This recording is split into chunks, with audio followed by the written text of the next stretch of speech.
రహస్య పాపం ఎప్పటికైనా బహిర్గతం అవుతుంది.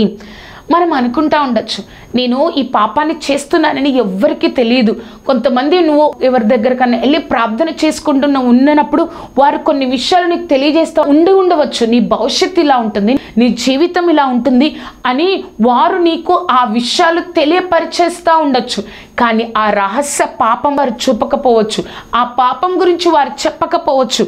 కానీ దేవుడు చెప్తున్నారు, నీ పాపాలు ఎప్పటికైనా కూడా ఈ లోకానికి తెలియకుండా బహిర్గతం అవుతాయి, ఈ లోకానికి తెలిసేటట్లు అవుతాయి. నువ్వు ఎన్నిసార్లు దేవుడు చెప్పినా అవిధేయత చూపించడం వల్ల, నువ్వెన్నిసార్లు దేవుడు దాన్ని హెచ్చరించినా, దానిని విడిచిపెట్టమని దేవుడు చెప్తున్నా కూడా దాన్ని విడిచిపెట్టాలన్న ఆలోచన కూడా లేకుండా దాని వైపే, దానికోసమే నీ జీవితం, నీ సమయం హెచ్చిస్తున్నప్పుడు, అంతేకాకుండా ఆ యొక్క పాపంలో ఉండి కూడా నువ్వు అనేకమైన ఇబ్బందులు కలుగుతున్నా కూడా అనేకమైన వారి వల్ల నువ్వు ఆ పాపాన్ని విడిచిపెట్టకుండా రహస్యంగా ఈ లోకానికి చూడడానికి నువ్వు ఎలా ఉన్నావంటే ఒక పరిశుద్ధుల్లాగా, ఒక పరిచర్య చేసే వ్యక్తిగా, ఒక సేవ చేసే వ్యక్తిగా, ఒక నిజమైన క్రైస్తవుడిగా ఈ లోకం నిన్ను చూస్తూ ఉంది. కానీ దేవుడు చూసినప్పుడు నువ్వు అవేమీ కనిపించవు. కానీ దేవుడికి నీ హృదయంలో ఉన్న ఆ యొక్క రహస్యమైన పాపం, అది దేవుడికి నీకే తెలుసు. ఆ రహస్య పాపం నీకు కనబడుతుంది. కాబట్టి ఆ రహస్య పాపం ఎన్నో సంవత్సరాల నుంచి దానితోనే నువ్వు జీవిస్తూ నటిస్తూ ఈ లోకంలో ఉన్నావు. కాబట్టి దేవుడు చెప్తున్న మాట, ఆ రహస్య పాపము ఎప్పటికైనా ఈ లోకానికి తెలుస్తుంది.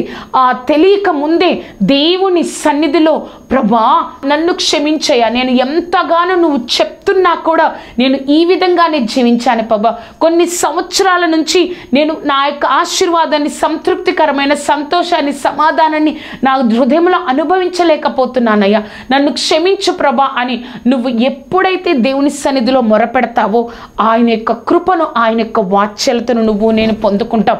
ఆయన చూడలేని పాపము మన జీవితంలో లేదు అని గ్రహించాలి. ఈ లోకంలో ఎవ్వరు చూడకపోవచ్చు నువ్వు చేసే పాపం, కానీ ఒక్కటి గుర్తుపెట్టుకో, నువ్వు చేస్తున్న పాపం దేవుడికి స్పష్టంగా కనిపిస్తుందని నువ్వు మర్చిపోకూడదు. ఫస్ట్ పాయింట్లో ABCD చేస్తే దేవుడి హెచ్చరికను ఎంత కష్టమైనా పాటించాలి. ఇది మనకి చాలా ముఖ్యమైనదండి. ఆ యొక్క క్రైస్తవ జీవితంలో దేవుడు నిన్ను ఎప్పుడన్నా హెచ్చరిస్తున్నారా పాపాన్ని బట్టి? ఆ హెచ్చరికను నువ్వు ఎంత కష్టమైనా, ఎంత కోల్పోయినా నువ్వు దాన్ని పాటిస్తే దేవుణ్ణి వదిలిపెట్టాడు. కానీ పాటించకపోతే నువ్వే నాశనాన్ని కొని తెచ్చుకుంటావు.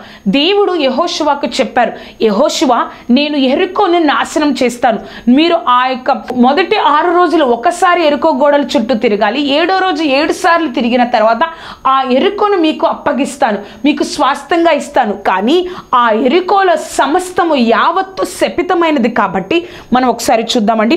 యెహోషువ 6వ అధ్యాయము 17-18 వచనాలు. ఈ పట్టణమును దీనిలో ఉన్న యావత్తు యెహోవా వలన శపింపబడెను. 18 వచనం, శపింపబడిన దానిలో కొంచెమైనను మీరు తీసుకొని ఎడల మీరు శాపగ్రస్తులై ఇశ్రాయేలీల పాలెమునకు శాపము తెప్పించి దానిని బాధ కలగజేదురు గనుక శపింపబడిన దానిని మీరు ముట్టకూడదు. దేవుడు ఏమంటున్నారు? ఆ శపింపబడిన దాన్ని తీసుకోకూడదు, ముట్టకూడదు అని దేవుడు ఆ ఇశ్రాయేల్ ప్రజలకు యెహోషువ ద్వారా, అన్ని గోత్రాల వారికి యెహోషువ ద్వారా దేవుడు చెప్పారు, ముట్టకూడదు, చేయకూడదు. కానీ ఏం జరిగిందో తెలుసా? యెరికోలోకి ఇశ్రాయేల్ ప్రజలు ప్రవేశించిన తర్వాత, దేవుడు యెరికోని ఇచ్చిన తరువాత ఏం జరిగిందంటే, కొంత శపితమైన వాటిని, ఆ ఇశ్రాయేలులో శపితమైన వాటిని ఆకాను తీసుకున్నారు. ఎందుకంటే తనకి అవి చాలా ఆకర్షణీయంగా కనిపించే, అవసరంగా కనిపించే. దేవుడు వద్దని చెప్పాడు కదా, నేను వదిలేయాలి అనుకోలేదు. కానీ వాటిని తీసుకొని తన దగ్గర దాచిపెట్టుకున్నాడు. మనము కూడా చాలామంది దేవుడు ఇది వద్దు అని చెప్తున్నా కూడా మన దేవుడు ఎప్పుడు మన కోసం తన రక్తాన్ని చిందించిన దేవుడు. మనము చనిపోక ముందే, మనము ఈ లోకంలో పుట్టక ముందే, మనం చనిపోయిన తర్వాత నరకంలోనికి వెళ్ళకూడదని తన చివరి రక్తపు బొట్టు వరకు మన పాపాల కోసం కార్చిన దేవుడు మన కోసం చెడు ఆలోచిస్తారా అండి? మన గురించి చెడుగా ఆలోచిస్తారా? ఈ యొక్క విషయంలో నువ్వు వద్దు, ఈ విషయంలో నువ్వు వెనుక తిరగాలి, ఈ విషయం నాకు ఇష్టం లేదు, నీ జీవితాన్ని నాశనం చేస్తుందన్నప్పుడు అని చెప్పినా కూడా అటువైపే తిరుగుతున్నారు. శపితమైనది దేనిని నువ్వు ముట్టకూడదు, ఎవరైతే ముడతారో వారు శపించబడతారు, వారు మరణిస్తారని చెప్పినా కూడా ఆకాను మరలా తీసుకున్నాడు. అక్కడ ఆ ఫస్ట్ పాయింట్లో బి చూస్తే, పాపంలో ఉండి సాధించగలను అనుకుంటాం కానీ సాధించలేకపోతాం. మనము ఆ యొక్క రహస్య పాపంలో ఉండి, అయ్యో నేను ఇది చేయాలి, దేవుడి కోసం అది చేయాలి, నేను ఇట్లా చేయాలి, ఈ లోకానుసారంగా ఈ ఆశీర్వాదాన్ని పొందుకోవాలి, నాకు ఎంత ఈ ఆశీర్వాదం దేవుడు తప్పకుండా నాకు సహాయం చేస్తాడు అన్న ఆలోచన, అన్న తలంపులతో నువ్వు ఉంటావు. కానీ ఏం జరుగుతుందంటే, చాలా చిన్న విషయమే నేను సాధించగలనే, నా యొక్క కెపాసిటీని బట్టి నేను సాధించగలను, నాకున్న జ్ఞానము, నాకున్న పలుకుబడిని బట్టి నేను చేయగలను అనుకుంటావు. నువ్వు పాపంలో, రహస్య పాపంలో ఉన్నావు కాబట్టి సాధించలేవు.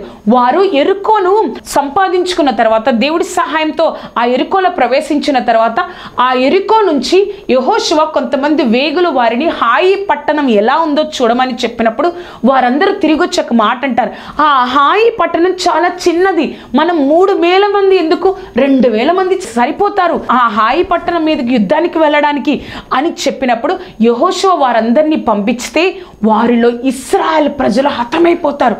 ఇశ్రాయేల్ ప్రజల్ని ఆ హాయి పట్టణస్థులు చంపేస్తారు. ఆ విషయం తెలుసుకున్న యెహోషువ ఆ యొక్క బట్టలను చింపుకొని, ప్రభా నువ్వే కదయ్యా యెరికోను మాకు స్వాస్థ్యంగా ఇచ్చావు, నువ్వు ఎందుకు హాయి పట్టణం, చిన్న పట్టణమైనా ఈ హాయి పట్టణం చేతిలో ఇశ్రాయేల్ ప్రజలను ఓడించావు ప్రభా ఏం అని ప్రార్థన చేసినప్పుడు దేవుడు చెప్తారు, ఆ శపితమైనది ఇశ్రాయేల్ ప్రజల్లో ఉంది కాబట్టి నేను ఆ విధంగా చేశాను.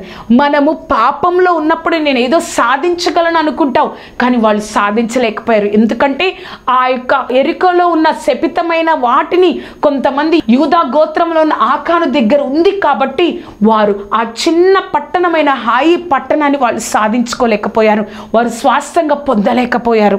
ఆ ఫస్ట్ పాయింట్లో సి చూస్తే, దేవుడు నీ పాపాన్ని చెప్పినప్పుడు వెంటనే ఒప్పుకోవాలి. ఆ యొక్క హాయి పట్టణానికి యెహోషువతో కలిసి అందరూ ఇశ్రాయేల్ వాళ్ళందరూ హాయి పట్టణానికి యుద్ధానికి వెళ్ళినప్పుడు వారు అక్కడ యుద్ధంలో ఇశ్రాయేల్ ప్రజలందరూ చనిపోతారు. వారు హాయి పట్టణస్తులు ఇశ్రాయేల్ ప్రజలు చంపేసినప్పుడు యెహోషువ ప్రార్థన చేస్తాడు, ప్రభా నువ్వే కదయ్యా మాకు యెరికోనిచ్చావు, ఈ చిన్న పట్టణమైన హాయి పట్టణంలో నీ ప్రజలు చనిపోతున్నారని అని చెప్పినప్పుడు దేవుడు చెప్తారు, ఇశ్రాయేలీలు శపితమైన దానిని ఉంచుకున్నారు, యెరికోలో శపితమైన ఆ వాటిని ఇశ్రాయేల్ ప్రజల్లో ఉంచుకున్నారని చెప్పినప్పుడు ఆ యొక్క వెంటనే యెహోషువ ఆ ప్రార్థన చేసిన తరువాత ఇశ్రాయేలులో వాళ్ళందరినీ పిలిచి యూదా గోత్రంలో ఉన్న ఆకానును గుర్తించి, నువ్వు ఏం చేసావు, ఎందుకు ఈ విధంగా చేసావు అని చెప్పినప్పుడు, నేను కొంత తీసుకున్నాను, ఆ ఇశ్రాయేల్లో వస్త్రాలను, కొన్నిటిని సామాగ్రిని నేను తీసుకొని ఇక్కడ నేను దాచిపెట్టాను అని ఆకాను చెప్తాడు. మనం దేవుడు ఏదైనా ఆ పాపాన్ని మనకి ఎత్తి చూపించినప్పుడు, ఆ పాపాన్ని చెప్పినప్పుడు, అవును ప్రభా ఆ ఎదురుగా ఉన్న దైవజనుడి కాదయ్యా మాట్లాడుతుంది, ఆ దైవజనుల్లో ఉండి నువ్వు నాతో మాట్లాడుతున్నావు ప్రభా అని ఆ పాపాన్ని చెప్పినప్పుడు నువ్వు ఒప్పుకున్నట్లయితే ఆ పశ్చాత్తాపాన్ని దేవుడు ఏదో ఒప్పుకుంటుందిలే ఇంకా అనుకోడు. ఆ పశ్చాత్తాపాన్ని దేవుడు ఎలా తీసుకుంటాడంటే, నా బిడ్డ నాకు విలువిస్తుంది, నా బిడ్డకు నేను విలువివ్వాలి అని దేవుడు ఆలోచిస్తాడు నీ గురించి. దేవుడు నీ పాపాన్ని చెప్పినప్పుడు ఒప్పుకోవడానికి సిద్ధంగా ఉండాలి. ఫస్ట్ పాయింట్లో డి చూస్తే, మనలో ఉన్న పాపాన్ని తీసివేస్తేనే దేవుడు మనకు తోడై ఉంటారు. యెరికో పట్టణంలో శపితమైన దానిని తీసుకున్నప్పుడు యూదా గోత్రంలోని ఆకాను వీళ్ళందరూ హాయి పట్టణం మీదకి యుద్ధానికి వెళ్ళినప్పుడు వాళ్ళందరూ ఓడిపోతారు.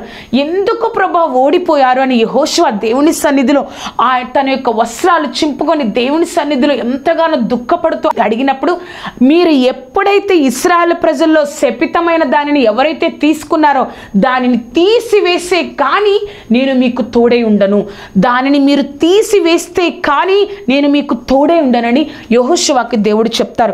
యెహోషువ 7వ అధ్యాయము 11-12 వచనాలు, ఇశ్రాయేలీలు పాపము చేసి ఉన్నారు, నేను వారితో చేసిన నిబంధనను వారు మీరి ఉన్నారు, శపితమైన దానిని కొంత తీసుకొని దొంగిలి బొంకి తన సామానులో దాచుకొని ఉన్నారు. 12వ వచనం, కాబట్టి ఇశ్రాయేలు శాపగ్రస్తులైన తమ శత్రువుల ఎదుట నిలవలేక శత్రువుల ఎదుట వెనుకకు తిరిగిరి. శాపగ్రస్తులైన వారు మీ మధ్య నుండకుండా మీరు వారిని నిర్మూలం చేసితేనే తప్ప నేను మీకు తోడై ఉండను. మీరు వారిని, ఆ శాపగ్రస్తమైన వారిని తీసివేస్తేనే తప్ప, నిర్మూలన చేస్తేనే తప్ప నేను మరలా నీకు తోడై ఉండి నీకు సహాయం చేయనని చెప్పారు.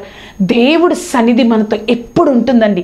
కానీ ఆ సన్నిధిని, ఆ యొక్క శక్తిని, ఆ సన్నిధిని మనం అనుభవించాలి అంటే మనలో ఉన్న దేవుడికి ఇష్టం లేని ప్రతి ఒక్క పాపాన్ని, తలంపులను, చూపులను, ఆలోచనలను తీసివేయాలి.